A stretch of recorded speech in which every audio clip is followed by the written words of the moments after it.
Hi friends, welcome back to my channel react RNK. So present మనమైతే ఖైరతాబాద్ మహాగణేష్ దగ్గర అయితే ఉన్నాము. So Khairatabad Ganesh first clay work coating అయితే అయిపోయింది. సో చూడొచ్చు మీరు కంప్లీట్ గణేశుడి స్ట్రక్చర్ అయితే కనబడుతుంది మనకు. సో కింది నుంచి పై వరకు ఒకసారి చూడండి. సో మనకు ధోతి వర్క్ కూడా కంప్లీట్ అయ్యింది.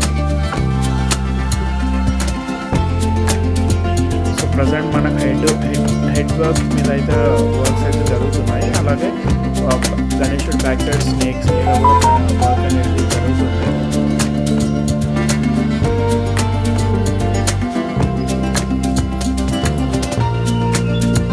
సో మనకు డైలీ బేసిస్ మీద అయితే చాలామంది అయితే వచ్చి గణేశుడిని అయితే చూసి అయితే వెళ్తున్నారు. సో ఈ గణేష్ అయితే ఈ ఇయర్ చాలా పెద్ద గణేష్ అని చెప్పుకోవచ్చు. 70 ఫీట్స్ హైట్ అయితే ఉంది.